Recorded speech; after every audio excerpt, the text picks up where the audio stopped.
Blog Talk Radio.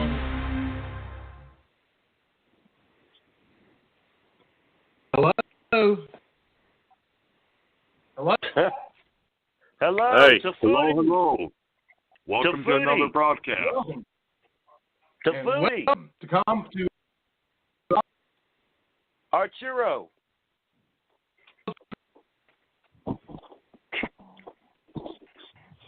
Live and on the air with a rocky start. heck yeah. I think we had a technology Arturo issue, but to that's Foodie. Arturo to Foodie. we're just. Anyway, looks like we have returned from The Walking Dead. Here. It's good to talk to you. To Foodie. Everybody had a Arturo. Foodie. It's freezing here in Myrtle Beach. I'll tell you that. So anyway, Arturo to Foodie. Are we all doing well tonight? I hope we are. Absolutely. Oh, my money is Dave's out back from the hacienda smoking one of his chupacabras. Oh, okay. I'm actually indoors. Or the Pacalolo. Or the Pacalolo. I'm sorry, Papa Stro. What did you say? I can't understand what you're saying either, John. You can't? Uh-oh. Well, I'm here. Can you hear me now? I feel like a Verizon commercial. Yeah, a little right. better now. Yeah. Well, that's good. Apparently we had a worse than a wardrobe malfunction here. It's okay. I'm just glad we're and all that. We got present and accounted for. First of all, Liz is on assignment. Gregbo is got a hall pass. We have with us Papa Stro, the Maestro of Wrestling. How are you doing tonight, Papa Stro?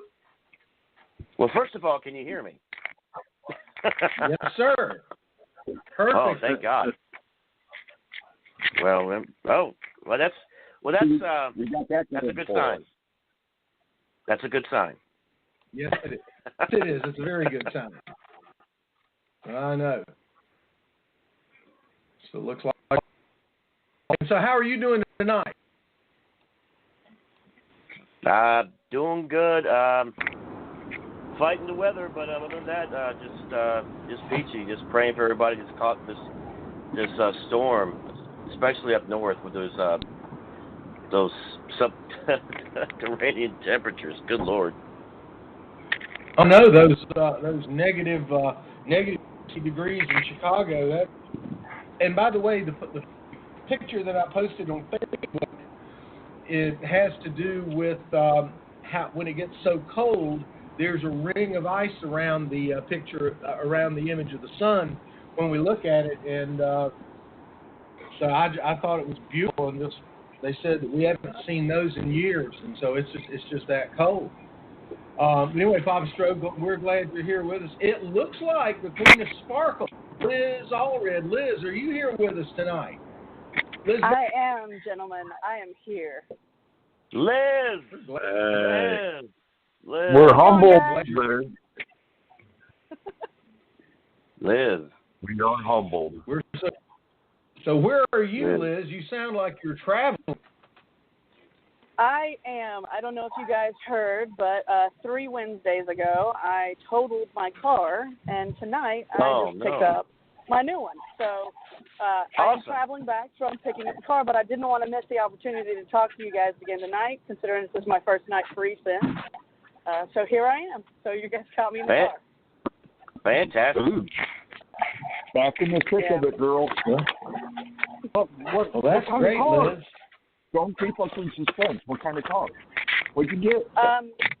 It's a 2019 Honda Civic. Oh, nice. It's a GN blue, so it looks like the cerulean crayon. So it's pretty. I love crayons. It's great. Smells like a crayon box inside because you know that new car smell. So it's perfect. Yes. That's one way to do it. Go we're happy for you, Liz. I'm going to plug Go gap Crayola. insurance. Anybody who buys a car, get gap insurance. It's totally worth it. I promise you all day, gap insurance. That is my plug. Gap. Get it. Yes, ma'am. Get the Gap. Get the Gap. Gap. And if we could only have that for, And it's not that much more, is it, Liz? No, it is probably the best thing you can ever do.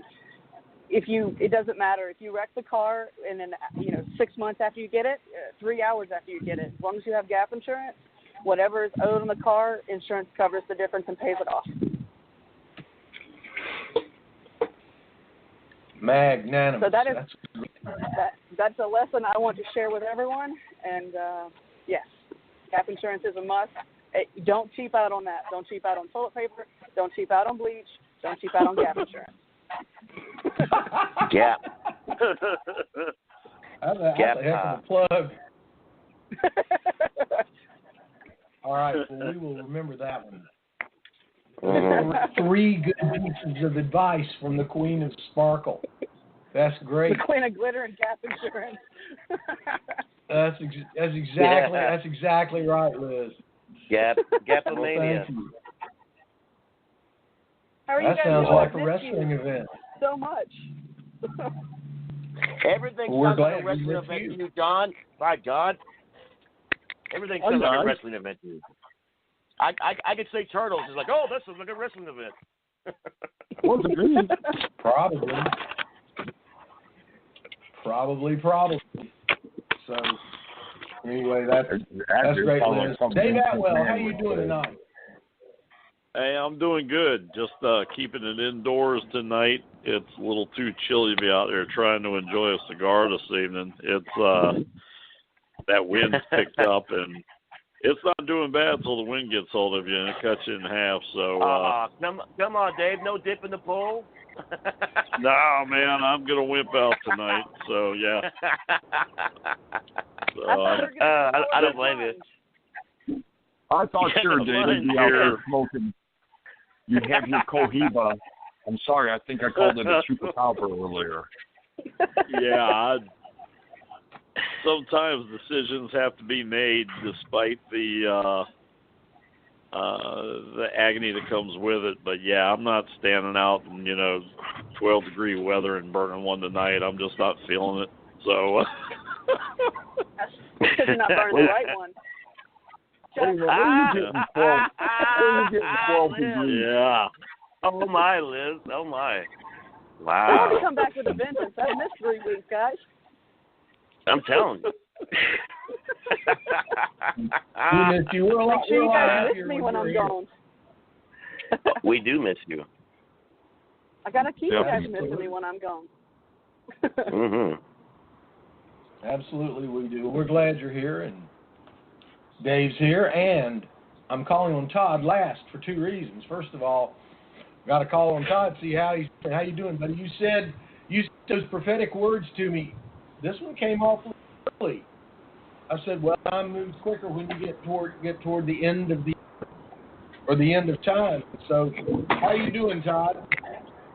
Oh, I'm doing good, and like I told you earlier, we're 1 minute closer to the end of the world. We're a minute closer than we were a minute ago, just saying. So it's coming.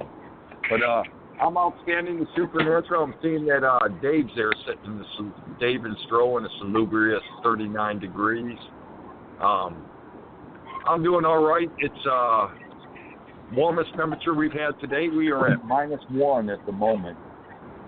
It was -16. It was -16 this morning when first time I went out and fired up the vehicle. Makes me want to play Earth, Wind, and Fire's Summertime, man. I got to tell you, not found in World City tonight, but other than that, I am absolutely outstanding the supernatural, and pleased as punch to be with y'all. I'm happy that Liz is back as well. Well, thank you. I was just going to say, I didn't want to be, too forward, but as cold as it is outside, it's a whole lot warmer inside with you because as hot as you are, you're going to bring the temperature way up with you. Oh, hey now. Uh-oh. Well, damn. Lord have mercy. That's getting deep and cold, apparently.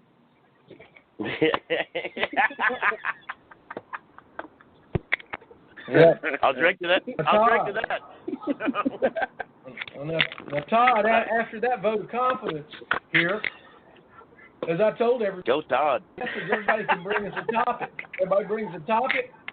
And so, Todd, you're going to get to go first. What do you want us to talk about for a while tonight? Oh, no, we're in trouble now. You don't have to talk about me. It's okay. Okay. Oh, man.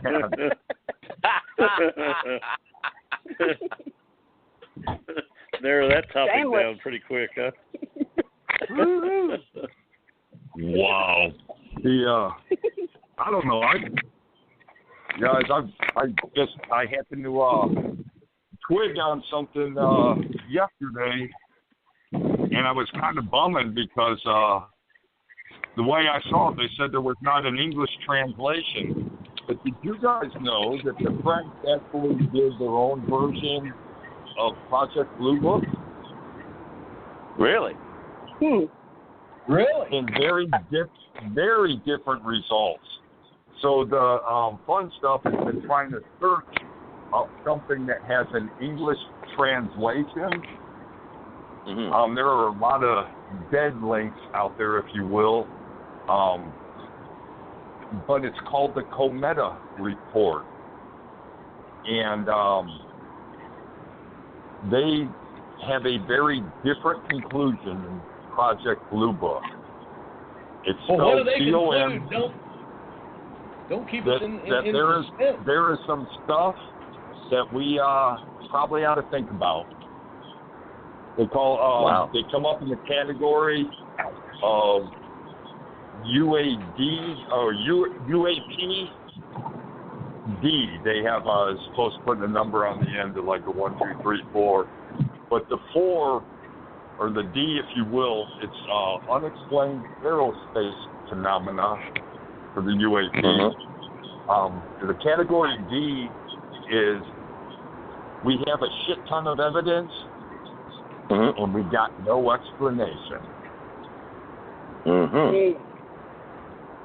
So that's the one, things like where they have both, say, a pilot's visual report as well Mm-hmm. as radar documentation to go along with it. Things like that. Wow.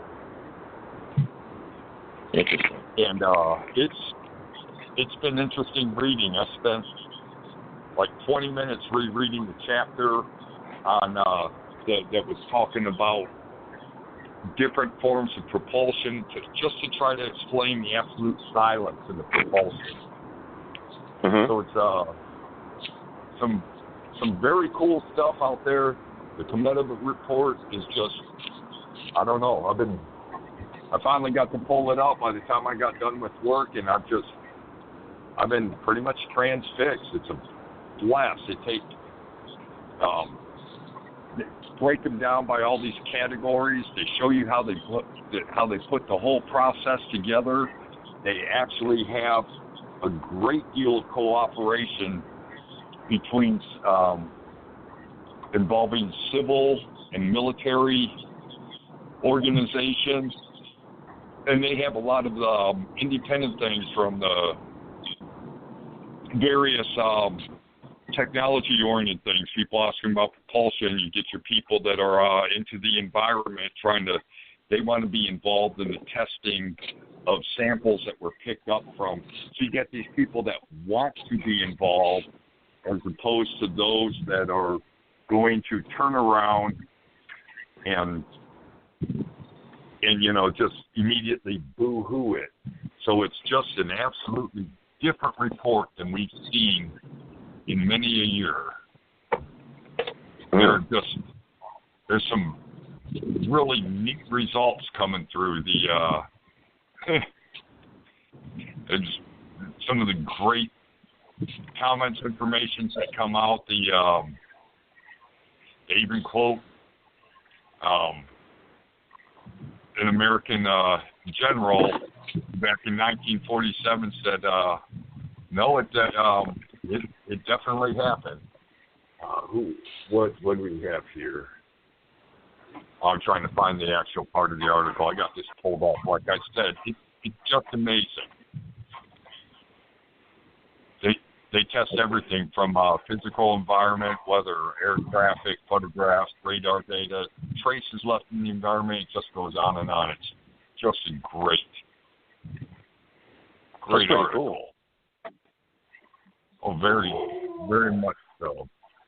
Here we go. They're referencing General Twining, who is the head of the Air Material Command in America, and drafted a report he had. And this is in 1947. The phenomenon reported is something real. It is not a matter of visions or imagination. This shaped objects the size of which is comparable to that of our aircraft do exist. And he does his own devil's advocate, and it is possible that some sightings correspond to natural phenomena. Then he goes to the rate of climb observed, maneuverability, escape maneuvers, lead one to assume that they are piloted or operated by remote control, and just a ton of information in it. COM, ETA, Cometa report, find the English translation. It was released in France in '99. It's good reading, great information. Mm-hmm. All right. You got out there with a good one here. All right, we'll do our pop culture stars report here. All right, I'm gonna start with Lizz, the Queen of Sparkle. Lizz, have you ever had one of those things in the sky you couldn't explain, a UFO? You ever seen one? You know what? I don't want to be like a bandwagoner, but I have, from what I believe I saw, seen such an occurrence. I can tell you where I was, how old I was, what I was doing. I was in the 3rd grade, and I was kind of zoning out of, I guess, a subject I wasn't really caring about. And I remember looking out my window. I was staring out the window for a few minutes. I was watching traffic go by, and then out of the corner of my eye, I don't know what drew my eye up to look, but then I see like this red light that just hovered. And before I knew what was going on, the red light disappeared, but there was nothing it was attached to, and it wasn't behind anything. It was just a red light in the sky, and then the red light was gone. But it was there for, by the time I had tried to draw attention to it, and I had someone look, it was gone. But it was weird. It was almost like, radio towers, how they have those bright red lights. But imagine if you saw it like 10 times that size and just in the middle of a clear sky for no reason and then just gone. I mean, it wasn't like a flare gun because it was too big. There was no tail. There was no trail. It was just there and then not. Now, could it be a natural occurrence? Could it be, testing of some sort? It could be many things. But that is the closest occurrence I have that I can honestly say I've experienced personally. Okay, well that's a good one, Liz. I mean, it sounds pretty legit. And Dave, you ever had an experience? No, not when I'm sober, leastways. Okay. Just to ask. I'll get to be lucky. Just that man in Chupacabra. So here's my lick. We're going to go on a little conspiracy theory thing here. Is that Nicole in it? No, it's close. Oh, she's coming back here in a couple of weeks now. Yeah, I bet she is. Yeah, she is. And you have Busty ready for it. I guess it was right around summertime. I got some old maps from my dad from when he was in Vietnam. He had gotten his hands on some stuff that he had dug up from, his more than successful career in the Marine Corps. And he had some maps from Vietnam when he had been out there, the 2 tours of duty he had out there. So I started taking the coordinates and started Google earthing, if you will, the places where Dad was at. And if you've ever gotten on a Google Earth, you can't look but at so many things until you go, okay, I'm going to go look at Stonehenge. You just can't help it. It's just one of those things. So what I did is I looked, I don't know if you guys watched that Curse of Oak Island thing that comes on the History where they're looking for that treasure. So I said, well, let me see what's going on there. Because summertime, the show isn't on, but they're actually in progress of doing the digs in the summertime because they can't do anything after the fall. It's just too cold up there. So anyhow, I Google Earth the island, and there's cranes, there's that great big oscillator that they got that they're drilling into the ground and everything. There's trucks. I mean, it looks like a straight construction site, right? So I was like, wow, they're doing a lot of stuff, So anyhow, I look at my house, all right, and my house, by the location of certain vehicles and where they're parked, I could tell that the picture of my house is at least 3 years old. So, because certain things in my house have been added and taken away and whatnot, and I know that the house was last in that condition at least 3 years ago. Okay, so keep that number in mind, all right?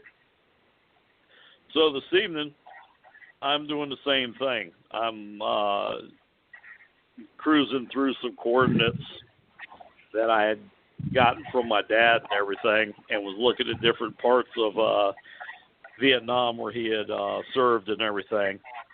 And I said once again, let me go see what the Oak Island looks like, because I've got it saved on the little thing there.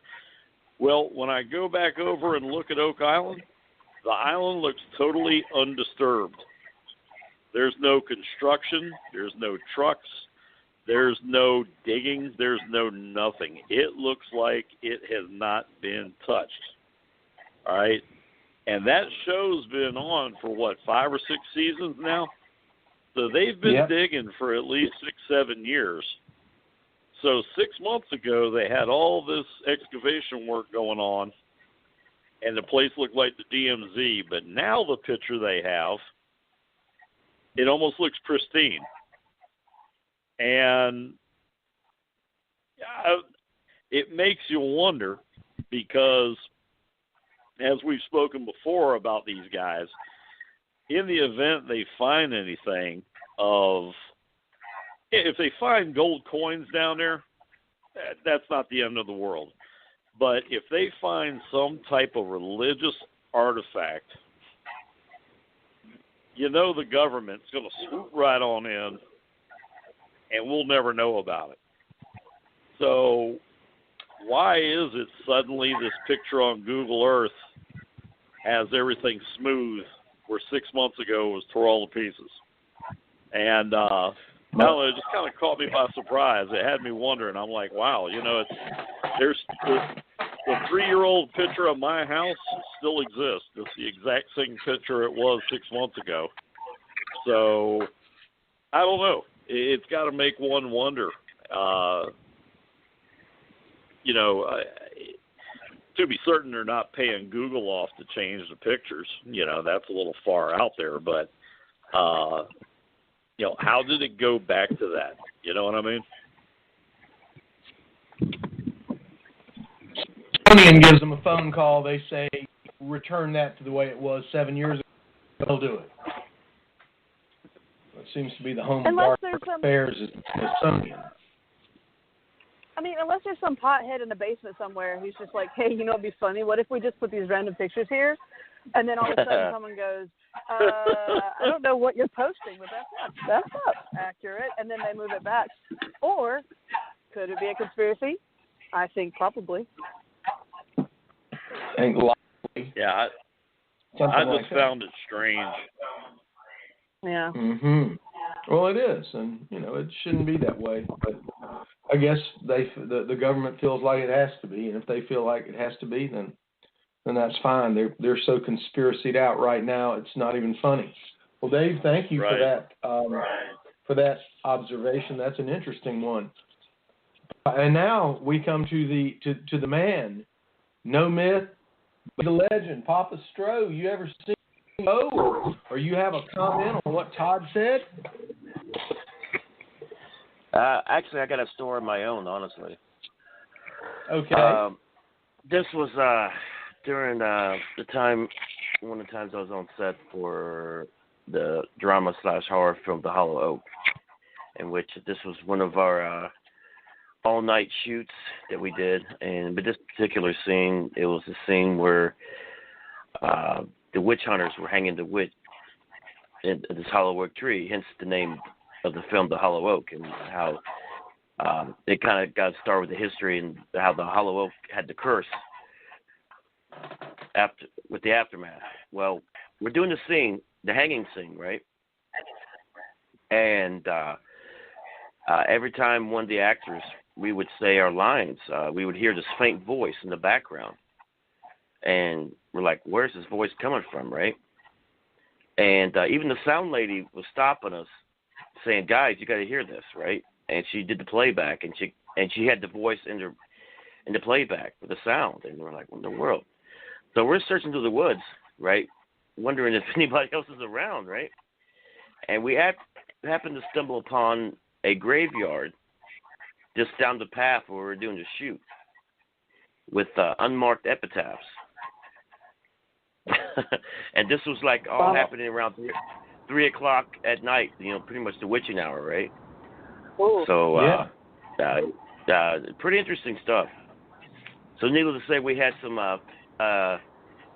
supernatural fans on set, if you get my drift. Oh, man. Could you tell what they were saying? Or was it just mumbling? Oh, they were repeating our lines. Oh, that's crazy. Yeah. Wow. Okay.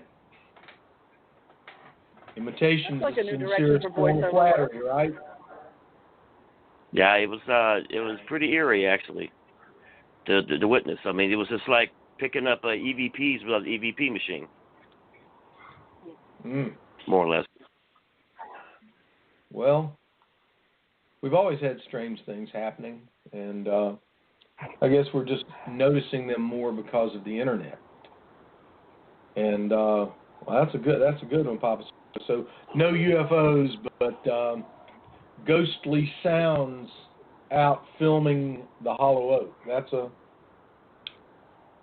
a good one. Well, appreciate that. I'll just say I've mentioned a couple UFO stories, but guess what I'll say is when we were, as we were in our quest to get to 200 likes on Facebook with Pop Culture Stars, which were moving along just fine, and it turns out I was doing some research on my computer, Dave Atwell, and I found some of my evidence about Anna Nicole Smith. So I'm putting together a little web page with some pictures, and in a couple of weeks we'll blow that one up. I got some evidence that might surprise you. So and I've got a person or two I can go talk to here in North Myrtle Beach. Going to be up there in the next week or so, and might wander around, talk to a few people that I used to know, and see if I can pull anything back out. I've just always been fascinated with that story. But that's just me, since it hits so close to home in Myrtle Beach. So I'll see what we got. I'll report in, and we'll have a spirited discussion. I will alert everybody before it happens, so you can take a look at the web page I put up. So we'll go. Well, Todd, you got us on a good train of thought, man. I really appreciate it. We all do. Now, does who else has got a great little topic for us to talk about for a few minutes? These go pretty well. Who's got one? Someone speak up. Well, I'll jump in. Totally off track of what we've been talking about. Okay. We often talk about film and everything, and the entertainment industry and everything. So the other night, I sat down and watched Apocalypse Now. Oh, good film. All right. Oh, yeah. Well, I haven't watched that movie. Yeah. I haven't seen it in good 20 years, right? I sat down and watched the whole thing, and I was amazed at how much it sucked more this time around than the first time I watched it. I mean, it won all these, awards, and it's deemed as one of the great war movies of all time. And I'm watching, I'm scratching my head, I'm going, good Lord, this movie is so far out. You know what I mean? It made you appreciate how bad it was. And so, with all that being said, I went on a quest to find other bad movies that I haven't watched in years, and I actually stumbled across the $6 copy of Disney's The Black Hole from the 70s. And I'll be watching that here pretty soon, just so I can just disintegrate my mind even more. But boy, that's been a while since that one. But yeah, I watched it and I was just scratching. I'm like, good grief! I says, and I will go on and say this: the whole sequence with Duvall, anything that Duvall's in, for me is okay. I think he's great.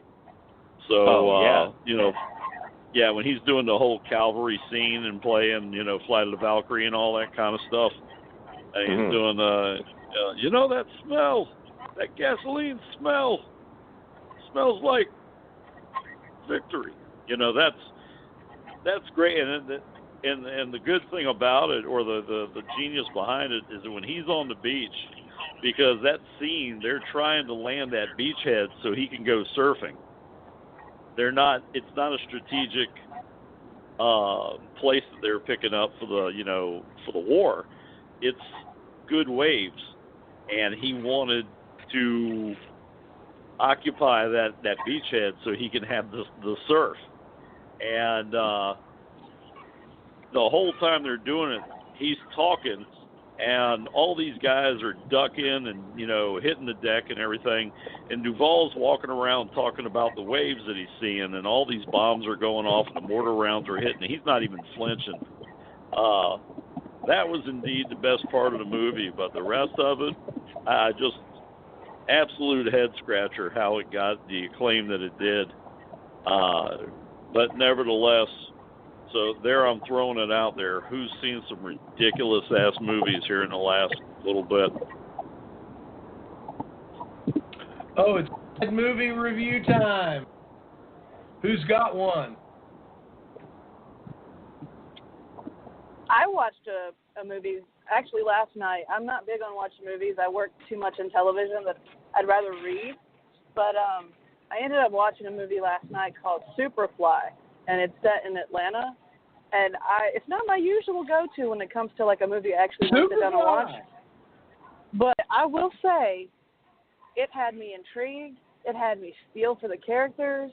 It had me feel for like drug cartels. Like, I don't know. It gave me sympathy for things that I don't normally have sympathy for. It was really good. I enjoyed it. And at the end, there was like this huge twist, at least for me, that, it's kind of like a mind game at the very end, and you kind of see the resolution in the end of it. It was done really well, I think, personally. I like the story. Good. That was a winner. I think so. And it had some parts. Now, I will say this. It had me very uncomfortable at some points because I was watching this movie with my mom sitting beside me because I'm visiting her right now. And there was, I don't know, it doesn't matter how old you are. It doesn't matter how young you are. If a sex scene comes on and your parent is in the same room with you, everybody gets instantly uncomfortable. Well, as a gay woman, you don't ever really see that type of your life modeled on screen. Well, in this particular film, there was a momentary lapse where it was three individuals in a shower, and obviously two of them have to be the same. And all of a sudden, I see, like, a representation of part of my life. And then it's like, oh, I can't even, like, validate how great this is cinematically because my mother is sitting right here. So, like, inside I'm cheering. I'm like, yay, we're making a representation. And then it's like, oh, no, bad. So then my mom goes, what was the name of this movie? And then she hits the menu button so that she can see the name of the movie come up on the screen just to kind of clear it away.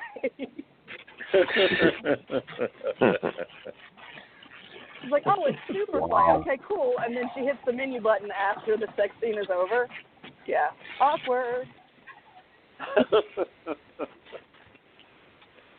Yeah. Second annual MTV Music Awards were pretty awkward when I was visiting my parents, and Madonna got topless. And, as you said, when things like that happen when you're around your parents, it's just, it's a little chilly. I think I'm going to go do some ironing. Like, instantly. And it's like unspoken rules. Oh, my God. Everyone's all on the same page. Everyone's equally uncomfortable. It's like, I'm aware that's how I came to be. I'm aware that is how I now have life. And I appreciate that you have participated in such a function. But I don't want to be experiencing anything in the same room with my parental units. I'm sorry. I don't want to see it on TV. It's weird. And I'm totally glad my parents had sex, like 100%, because without that, I wouldn't be here. But no, there's a line, and it's just, I can't. At 33 years old, I still cannot. Like, no, I can't do it. Like, no, sorry. Yeah, I think. Well, speaking from the other end of the spectrum, it's not easy on the parental end either. Though I will say that, like my son, the older he gets, the more he morphs into me. And, we're big Game of Thrones fans. And, we've kind of installed the Raider system in Game of Thrones where it's like, yep, that's the one. So, there's certain ones in certain seasons that were like, yeah, that was rack of the season right there. So, if you turn it into a little bit of fun, so be it. But yeah, there is some discomfort coming from the other end too when it turns up. Depending on what all it is, sometimes, and it's like, and of course me, I'm not real good at hiding it. I'll be the one that hits the old, hey now, all right. So how about those Celtics? I only make it worse. Well, I think it's a little different between dads and moms, though. Like, with my dad, like when this is like totally out of left field, but when I came out, I was 13. I was hanging out with my dad at a sports bar, and we were checking out waitresses together. Like, my dad and I can have that conversation. Like, my mom and I, no way. Like, she blushes when she sees Kevin Bacon's butt and Footloose. Like, it's just not the same relationship. Like, so I think dads kind of have a different, like, level of uncomfortable, but totally not with my, I just, no. Line I can't cross with my mom. She's just, no, But, like, dads, right. You gotta admit, dads are like bros. Like, dads are like, we can talk about, and it's like, right. 5 seconds later, we're talking about putting steaks on the grill or throwing darts. It's not like it's like we got to stop the whole production because we saw a boob. It's like, cool, we'll move on from this because we're adults. but like with my mom, it's like, should we have the talk? I'm like, Mom, I'm 33 and married. No, we don't need to talk. Bless your heart. That's when Mom jumps up off the couch and goes, yeah, I think my meatloaf is burning. And then she goes out in the kitchen and never returns, Yeah, absolutely. Absolutely. Who else has got a crummy movie that will lead us into magnificent conversation? Stro, you got a bad movie back there in the back of your mind? You've seen a bunch of them. You're one of our movie critics. Well, I don't know. Movies that you may consider to be bad, I thought it'd be classics. So, whatever you want. Well, I did watch The Last Dragon the other day, which was definitely There we one go. of the rock and B movies in the 80s. Yeah. And Shonuff was my hero, man. I was so digging Shonuff. I mean, that guy was just comedy gold.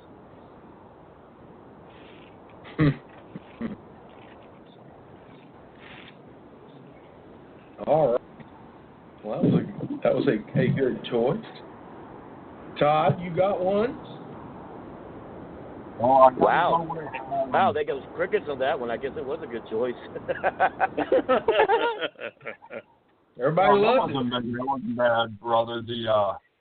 But Incredibles 2, I don't know that it was necessarily worth the wait. Oh, really? No. It was all right, but I don't know if it was worth the wait. I'll tell you what was a bad movie. Oh, my God. I got to tell you this. I went with a friend of mine. I went with a friend of mine, his daughter, to see Into the Woods, right? And no one gave us the memo. It was a freaking musical with the worst singing I've ever heard of in my entire life. And my friend's daughter wanted to see Johnny Depp, right? That was the whole point of seeing the movie, right? And he was portraying the Mad Hatter. And he was in the movie every bit of a minute. He got killed off, right? So the rest of the movie, we're just being tortured by this god-awful singing. I just wanted to strangle Little Red Riding Hood. Just shut up, for God's sake. And Jack and the Beanstalk and the whole gang, man. I just want to just bitch slap every last one of them.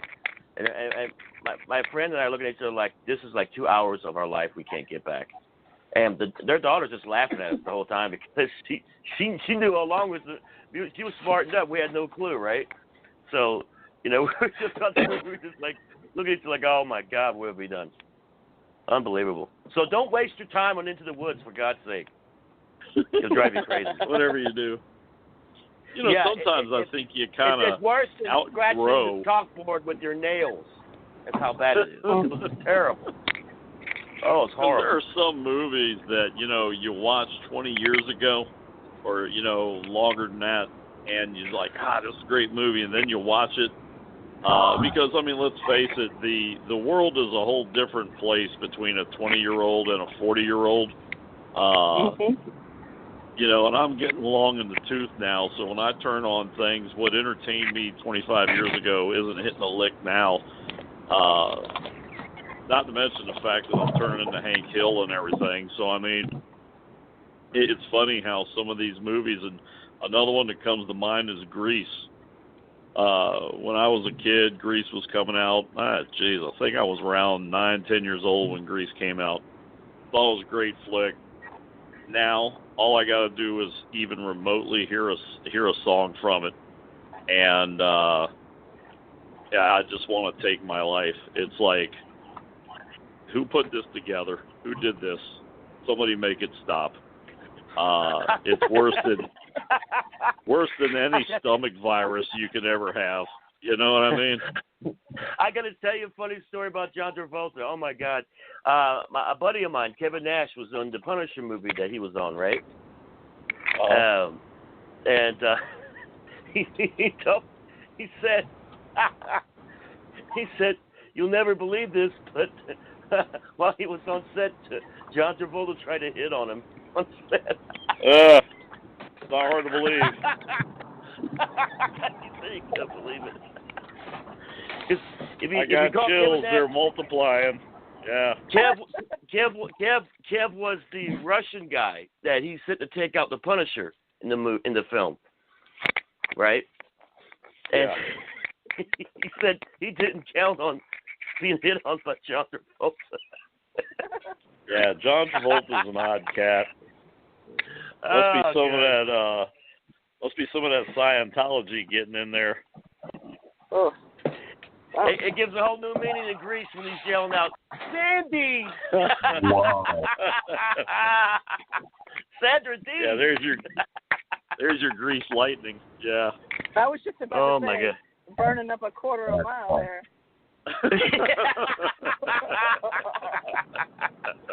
Oh, wow. Unreal.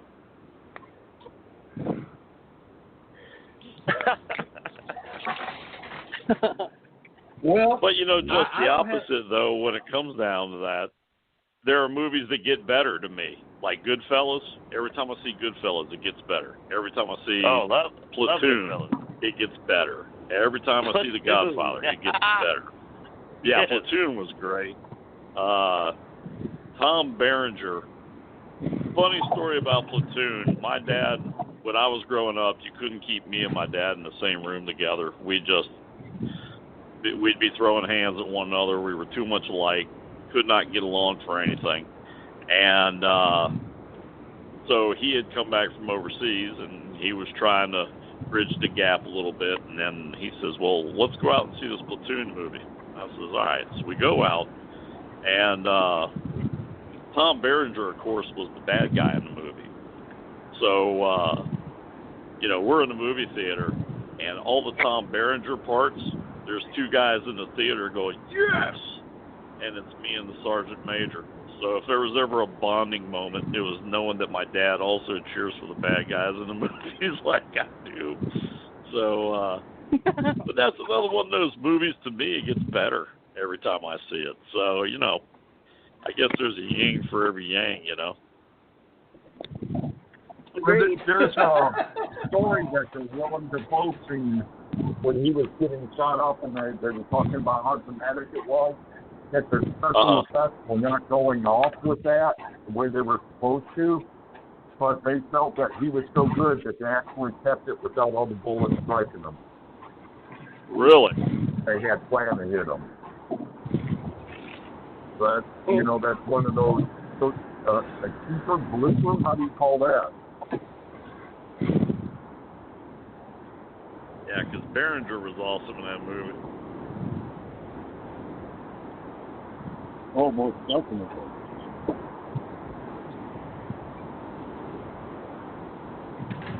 Well, I guess I've got a story that's about bad movies in general. I got to meet Mike and Harry Medford, who are film critics and a lot of fun. And I got to meet them early in their career when they had just written. In fact, I went and pulled the copies out. The Hollywood Hall of Shame and the Golden Turkey Award. These predate the Golden Raspberry Awards. And I was telling them what great books they were and how much I liked them. And they said, well, we like them too, but you sure can't make a living out of them, so we're going to have to do something else. I said, you're kidding. It's the funniest stuff I ever read. They said, yes, it is, but you're the only person that bought the book. It was really kind of funny. So, I mean, as much as we love bad movies and love talking about them, I guess it's kind of a small group. Everybody wants to talk about the Avengers, or they want to talk about, the current Marvel or DC movie, and I think bad movies are hysterical to talk about. I loved it when Dave started talking about Apocalypse Now. I used to call it Apocalypse Never, Dave. I never wanted to see it again. Yes. And one of my favorite films, y'all gonna love this. William Marshall was one of the greatest Shakespearean actors in history. I used to love to watch his Shakespeare. But when he starred in Blackula, I thought that was the greatest film I ever saw. I love Blackula. And I mean, I don't care what anybody says. The dude hanging up there on the ceiling and walking around on the. I mean, it was the greatest thing I ever saw. I mean, of course, it got air. Blackula was right up there at Dolomite. Right up there at Dolomite. Well, all right. Well, Dolomite. I just. What's my name? I had to get William Marshall out here, because I mean, I just love the guy. I mean, I'm gonna have to go watch it tonight after I do some a little bit more work after the show. I'm gonna have to watch Blacko. I can't stand it. I'm gonna have to watch it before the black men in black come in and the internet goes down. You know, I gotta do that. Well, Dave, thank you. But just remember, it's really called Apocalypse Nevers. Hey, that's the way I felt about Little House on the Prairie. Oh my God, I was hoping the Lord would just keep falling down that hill, just keep falling and go away. Oh my God, that's the best part of the whole thing. Is the opening sequence when she That's falls. it. That is the best part of that show. It really is. It really is the best part. People keep telling me, like, you're awful because you're watching a little girl fall. I'm like, it's hilarious. And then look at her. When she sits up afterwards, she's like, done. It's great. She's got that dazed look on her face like she just ran into a window or something. Like, bam. I mean, why can't we have inflammatory shows like F Troop that were so funny that we loved? And obviously, if F Troop, one episode of F Troop came on television, that entire network would be gone. They would be collapsed by CNN and Fox News at the same time. Oh my God! Oh, that's right up there. That's right up there with Electra Woman and Diner Girl on Saturday mornings. Jesus, I remember that. That's yeah.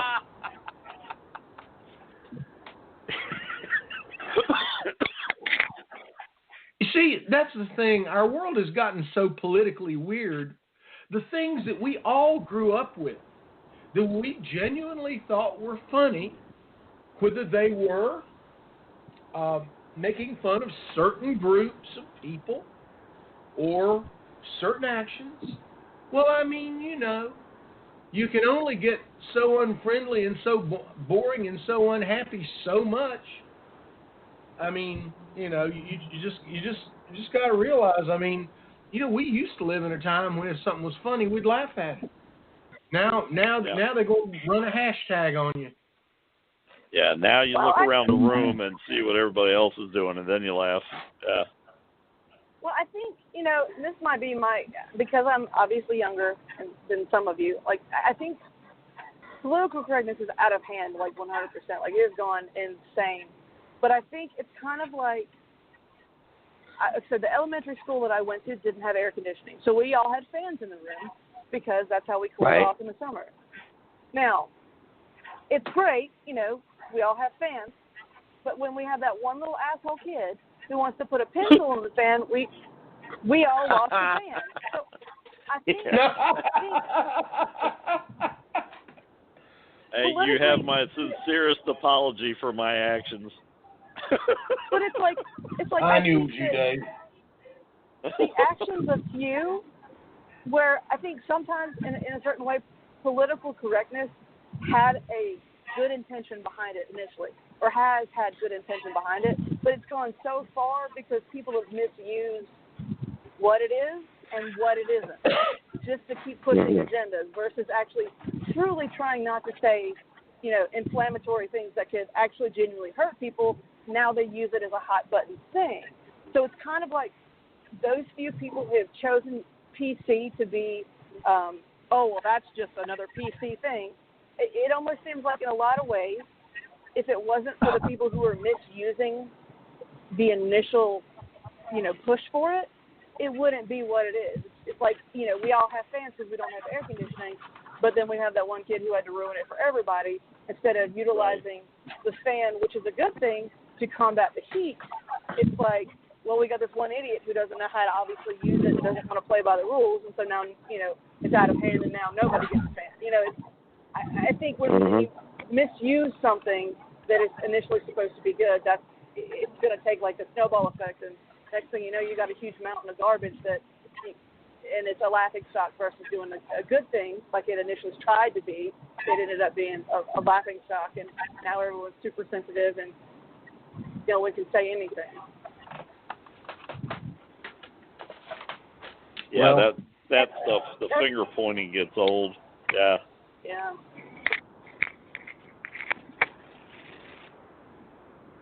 Yeah. It does. Even the word. Like, I'm not trying to bring the group down, like, totally. Like, I don't want to be like, yeah, PC is awesome. But, you know, I can't honestly say that PC is awesome. You know, being politically correct is, in some situations, you know, I think is necessary. But I think in all the things that people are pushing for to be politically correct, like I think it's like, come on, guys, like really. Yeah, it's a bit much. Yeah, And the thing is that I'll use the term couth. If you just be polite, that should be enough. You know what I mean? And to dissect every person's words and try to put titles and labels on them and everything. I mean, what was the old John Proctor in The Crucible when he said, are the accuser's hands always holy? Are the accuser's hands as clean as the hands of God? Makes all the sense in the world. You know what I mean? You know, a lot of these people you'll find they're pointing fingers because they want the attention drawn away from themselves, you know. Yep. True, Dave. Then, of course, you run up on people like me that just don't give a damn either way. And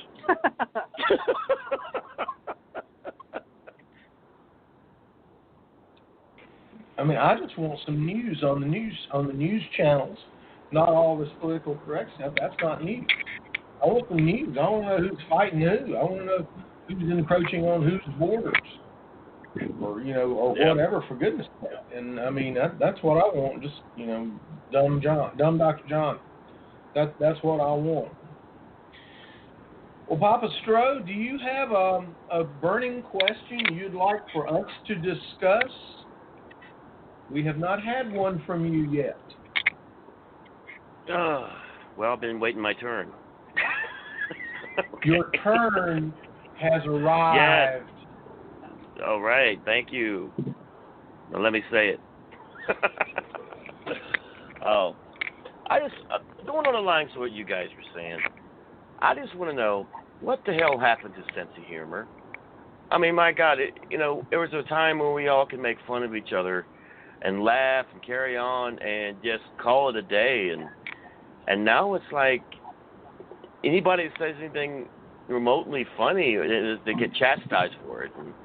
And the society and everything. I mean, you get a hangnail, they want to sue you, right? It's just ridiculous.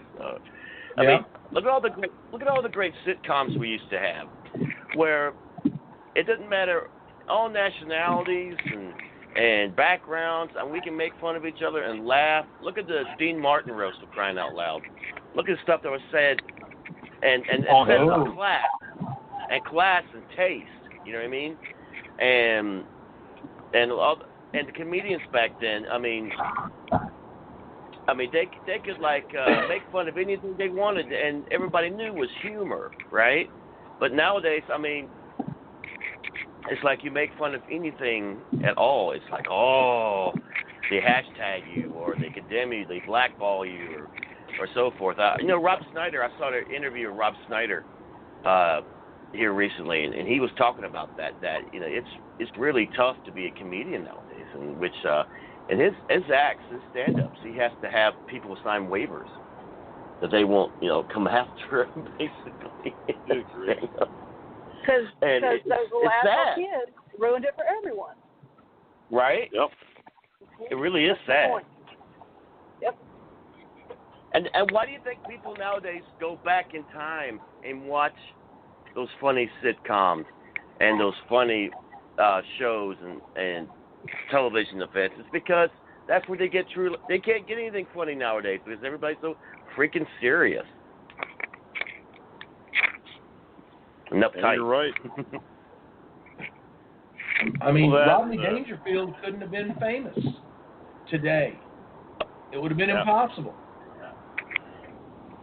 Oh, they would ring him a new one today. Oh my gosh. I know. And Mel Brooks. Can you imagine Mel Brooks? What they would do to Mel Brooks? Oh, oh my God. Blazing Saddles. But the thing is, oh my God, is that those guys had the ability to roast themselves. I mean, if you watch any Mel Brooks movies, Mel Brooks is Jewish, and if there's one group he rips on in his movies, are Jewish folks. he had the ability to laugh at himself.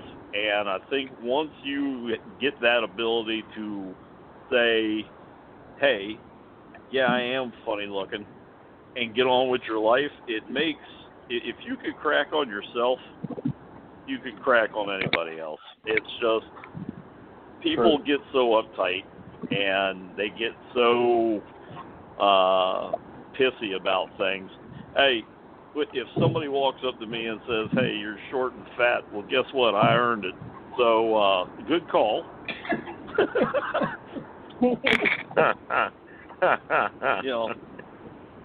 Well done. I'm glad to see you're, stating the painfully obvious. But, yeah, I appreciate it. And perhaps if those bags of pretzels would quit attacking me at night, then, yeah, I wouldn't be this way. But, no, man. Wow. That's funny, Dave. Oh, man. Oh, man. So I can blame the pretzels for attacking me. That's great. Yeah, Thank if you. I wasn't sitting around eating Cool Ranch Doritos and watching Apocalypse Now, I wouldn't be this size. You know what I mean? Right. Well, good. Now I know I can blame the Reese Cups.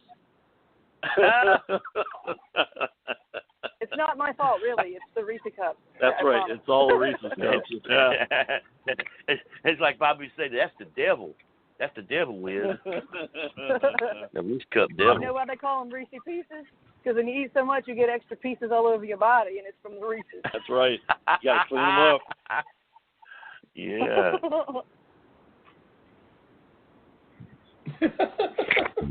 Pieces ain't the devil, Mama.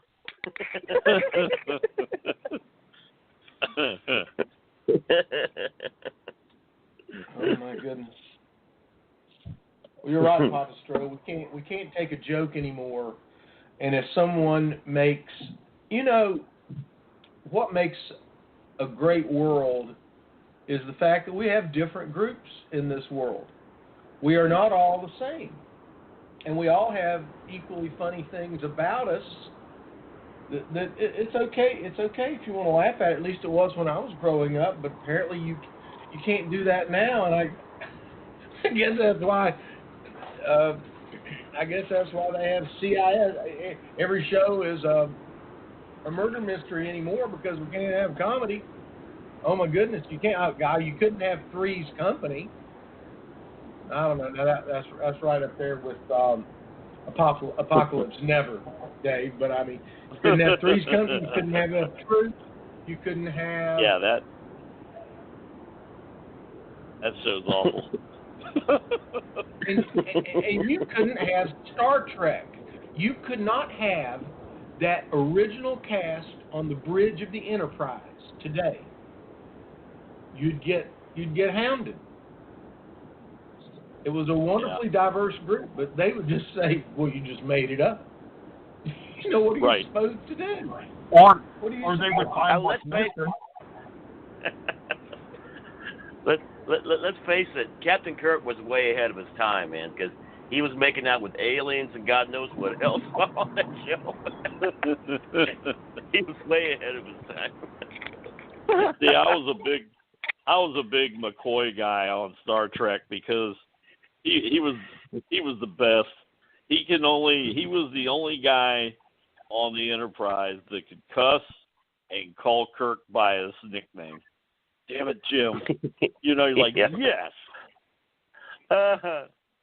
Spock's a tight ass. Scotty, he's always too busy working to have any fun. Chekhov, he's trying to figure out what the hell he's doing in life, and all that. But Bones, on the other hand, he had it under control, man. And all the time, Uhura was hailing all the frequencies, That's it.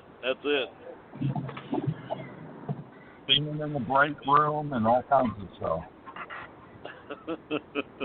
Oh my! I think Uhura honestly was the real lady that was keeping it all together because she never got shooken up or riled up, man. She was just like Spock, man. She was just like, whatever you say, Captain.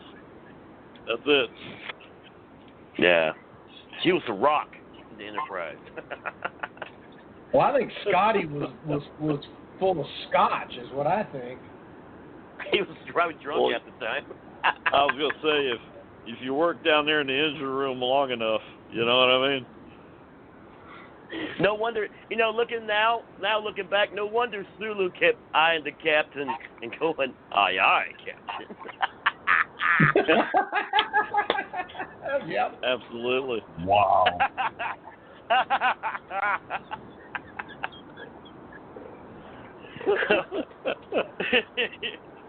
Full thrusters ahead, Captain. Star Trek is great, though. We loved it. Oh man, classic. That we did, and well, that was a good one, Papa Stro. That got us on the Star Trek, topic, which we all love, and yeah, we appreciate that. Well, I will tell everybody that Papa Stro and I had a great time this past weekend. We were at the Carolina Country Music Awards at the House of Blues in Myrtle Beach. Now, Papa Stro, that was a whole lot of fun. Why don't you tell everybody what all went on there? Because we got to see friends and make new friends and everything. It was great hanging out with Dr. John at the Carolina Country Music Awards at the House of Blues in Myrtle Beach. On my birthday, man. It was one of the best birthdays ever, actually. And Cassie Page, I mean, she just rocked it out, stole the show. She was playing instruments. She was, working that tambourine and singing. I mean, she was doing it all on stage. I mean, I even told her after the show, I was like, how in the world did you do it? I mean, you got me blown up just watching it. It was great. Big thanks to Sweet Tea for hooking us up.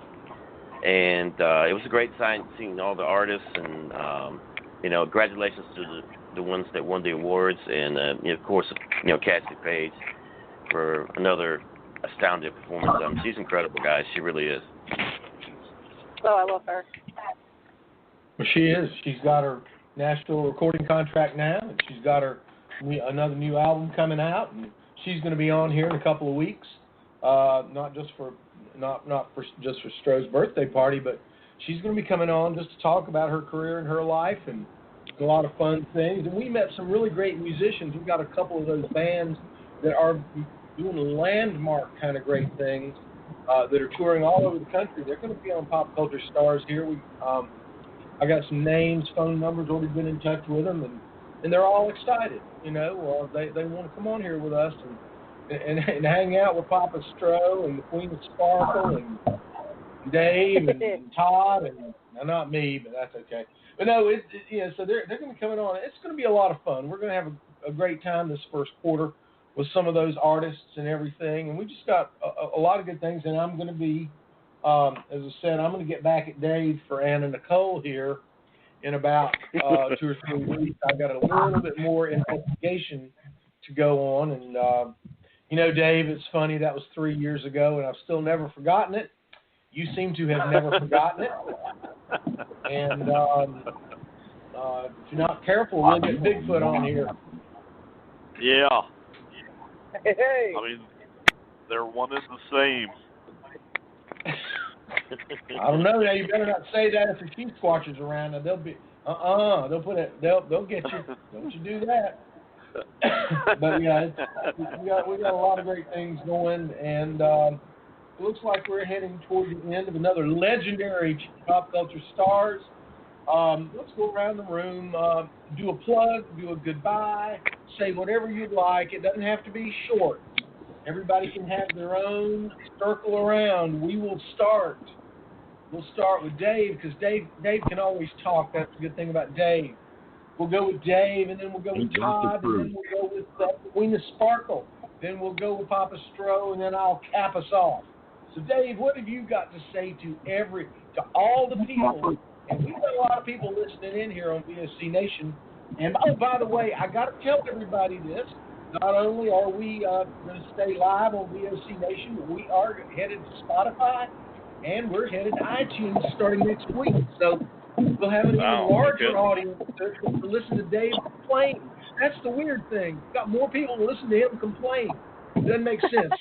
Go ahead, Dave. They're just waiting for me to say something. Just like working with you. I'm ready. Man.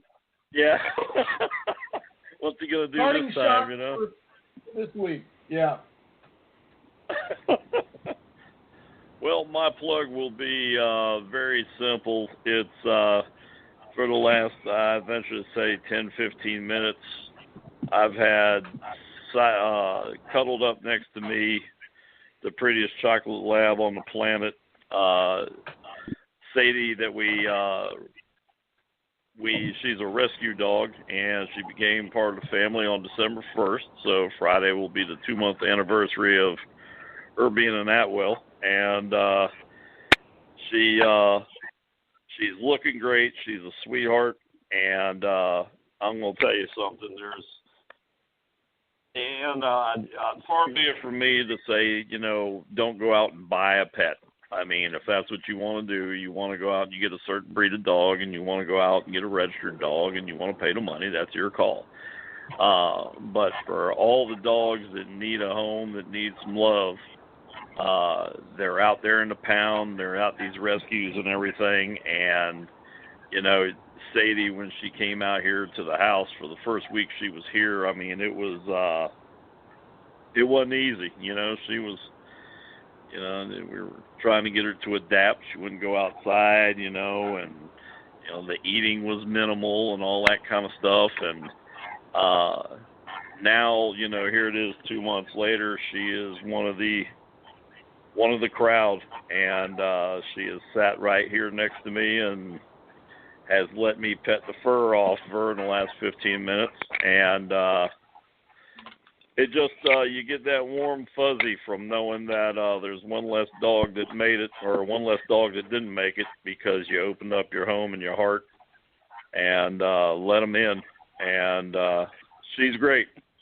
So between her and Misty, the Mastiff that we got, and Stro had a chance to meet Misty not long ago, and she's gotten so much bigger since that time. But go on out there and get you a dog or get you a cat, do a rescue thing, because I never thought in a million years I'd get that warm, fuzzy feeling out of it. But every time I see how well Sadie's doing and how she's becoming more and more a part of the family, here's a dog that was neglected, and, when somebody says they love the dog and don't take care of it, that's just lip service. They love the idea of having a pet, but they don't love the pet. So, I see Sadie now, she's putting on weight, she's doing great, and there's a lot of love here in the house, so it's just good to see she's been able to join us and everything. So that's my plug. Go out there and adopt a pet if you're getting lonely. Hey, I'm going to support the plug here real quick, just throwing in with the, 3 of the last 4 critters that have come into a Saxon household have all been rescued. 2 off the street, and 1 from the county shelter. Oh, really? It seems to be good things across the board. Y'all remember me talking about the cat Yuki and Kana found during the hurricane? Well, that's over there with Darian and Casey.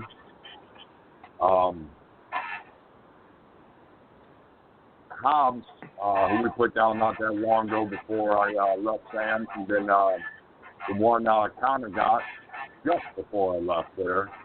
Kylo was a rescue, or was in the shelter. So, yeah, look, all I can tell you is those critters are happy where they're at. They're happy with one another, and they're happy with the family, and they're in a better place. Take the time, get them fixed. Get them, especially if they're males, you don't want them scent marking. If they're females, you don't want to hear them when they're in heat. I mean, because let's face it, if they're in heat, they're going to have the other part of the cycle, and you're going to have your cat sitting there talking around the house wanting damn chocolate. So, no. Just take the time to get them fixed.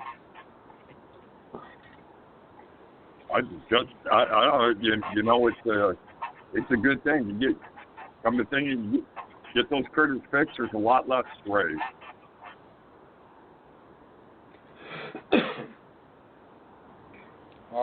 We appreciate that, Todd. You got anything? You got any events you want to plug?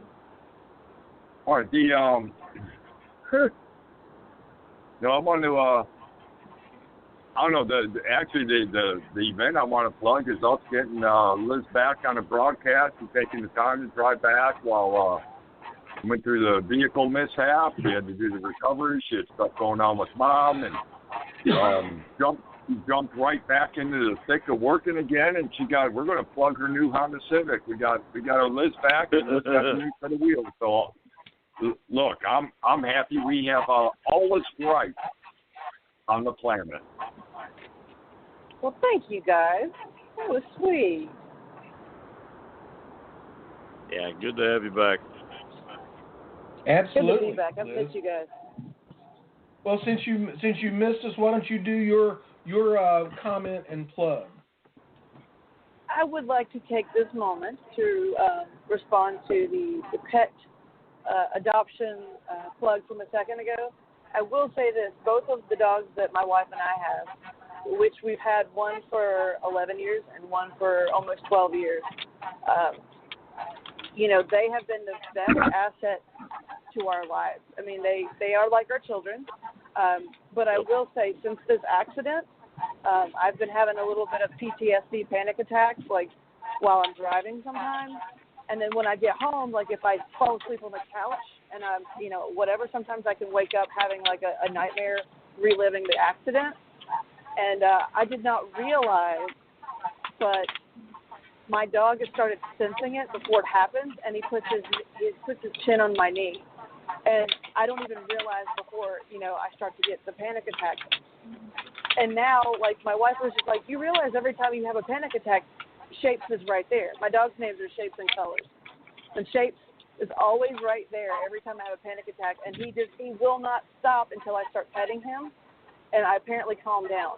And I had no idea he was so in tune with me until this accident. And I've had him for almost, in March, he will be 11 in March.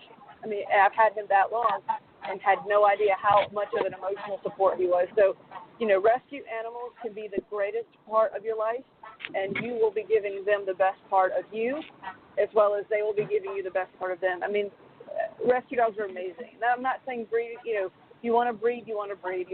It's whatever you want to purchase. But rescue dogs know how bad life can be and know how great life is whenever they're out of that situation. And for me, both of our dogs are rescues, and both of them have been, again, sorry to keep harping on it, the greatest assets of our lives. And they have changed not only us, but the way we view things, the way we do things, and how we choose to live our lives. So adopt, give love to an animal that needs it.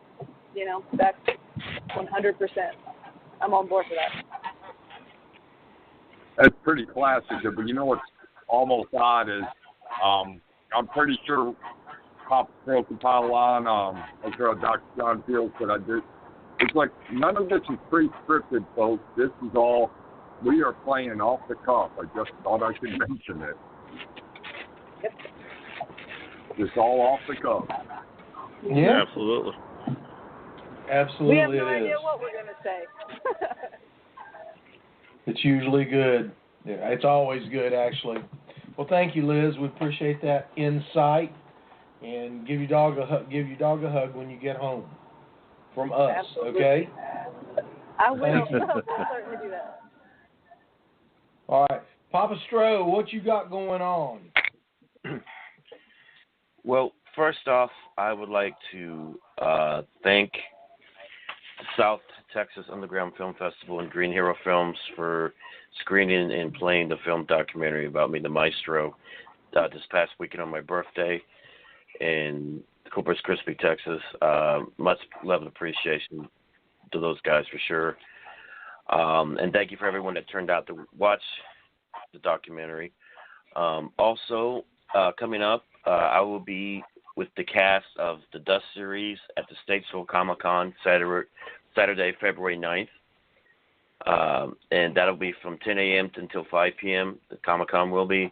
And we'll be part of a special panel talking about season 3, and we're doing a special table read there, live table read there at the Statesville Comic Con for sure. And Facebook.com/Statesville Comic Con, where you can find more info on that. And I'll be on the lookout also for the upcoming season 3 of the Dust series, which we'll be starting production for this weekend, actually. So be on the lookout for Dust series season 3 on their YouTube and Facebook pages, respectively. Just type in Dust series in the search for both. And for all the latest on TV, wrestling, and film, go to my official website at thestro.com. Also in merchandise, just click on the merchandise link. Check out all the cool Papa Stro merch. Facebook at Stro the Maestro. Twitter at @Stro. Subscribe to my YouTube channel at Stro Maestro. And support your boy on Patreon at patreon.com/Papa Stro. And WCW Retro every Thursday night at 9. Which tomorrow night will be another episode of WCW Retro on VOCNation.com. Absolutely. You got a lot of great things going on, Papa Stro. Thank you. It was great hanging out with you for your birthday at the Carolina Country Music Awards down there at the House of Blues, and hanging out with Cassie Page and Sweet Tea and that whole bunch. It was a lot of fun. I guess what I've got to say is... Hey, wait, John, well, can I interrupt you for just 1 second? Absolutely. So one thing I wanted to make sure I plugged that I forgot to mention because I was just so wrapped up in the dog speech, but I wanted to make sure that you guys all knew how much it means to me that you guys think of me as part of the unit. You know, all the stuff that's been going on lately has been almost too much to handle at certain times. And obviously, you know, PTSD is a real thing. But I will say that having you guys support me, having you guys check in on me, you know, being able to reach out to you guys and say, hey, you know what, I don't think I can make it to the show tonight. I'm having a particularly rough day.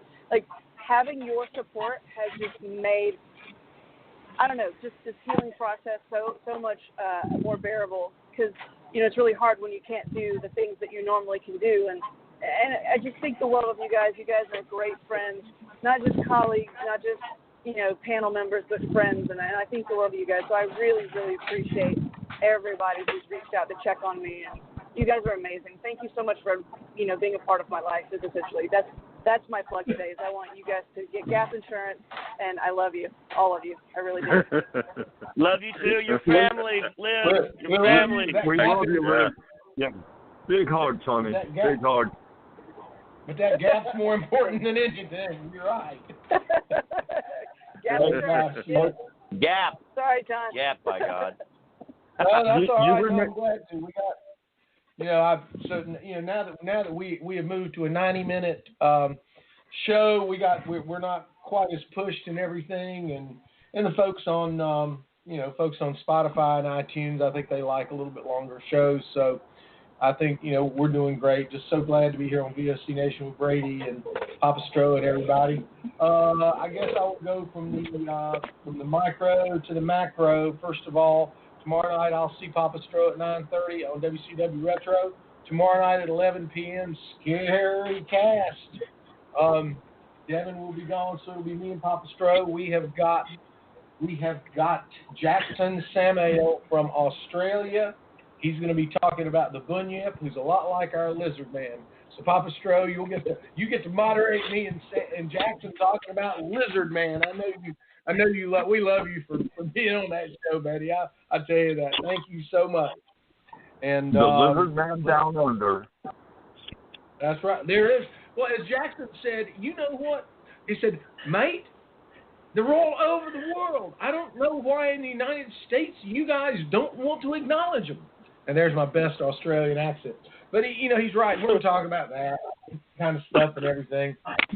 And then, in case anybody doesn't know it, I have segmented all the Bigfoot stuff into Bigfoot and Company, 4 p.m. on Monday afternoon with me and Matt Delp. My buddy, I think most of you have met Matt. He and I talked to some Bigfoot hunters and explorers. We have just a blast. So we may even talk about Dave one day. But anyway, so we got 3 things going on. Wow. My Comic-Con season does not start until April the 27th. The Georgia Bigfoot Conference in Clayton, Georgia. And then it gets mad crazy busy with Lizard Man and just a whole bunch of things. So more on that later on. And I am pleased to announce there will be a special 10-part series. Now, if you guys, I don't know if you guys are ready for this, but there's going to be a special 10-part series that I am producing and co-hosting on none other than Planet X. There's just not enough Planet X to go around. So yeah, we worked on that one, and it's going to be a blast. We're going to start recording that and getting that ready to go starting about 6 weeks. Doing it with Marshall Masters. He's a superb guy. He's a great author. He's a frequent guest on Coast to Coast AM, and he and I I did an interview with him yesterday. He's just a great guy, and he likes some of my crazy comments. So we're going to work on that 10-part series on Planet X. Got to get that done really before my Comic-Con season starts and the caricature season starts. But that's fine. So we've got a little bit of time here in the next in February and March to get a few things done, a few projects done that I want to do before it all comes out in April with the Georgia Bigfoot Conference. So it's going to be a blast. I'm so glad to have all of you with us every Wednesday night on VSC Nation. Our reruns and our downloads will be available on Spotify and iTunes.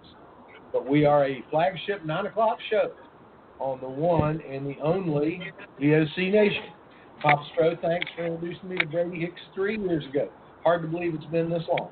So I want to say thanks to everybody. Have a magnificent weekend. I'm going to have to do a computer restart before I can do. I have to finish this show on my cell phone, but thank goodness it worked. So and that was transparent, I hope, to everybody. So anyway, thanks a lot. Have a great week. We'll see everybody catch WCW Retro tomorrow night at 9 p.m. on VSC Nation and 11 p.m. Scary Cast. It'll be a blast. So thanks a lot. Good tidings, greetings. Have a wonderful week. Be careful, be safe, and get gap insurance. Right, Liz? Absolutely. Get gap insurance. All right, you guys. Be good. Take care. Thank you. All right. Have a Good great night, everybody. Big hug.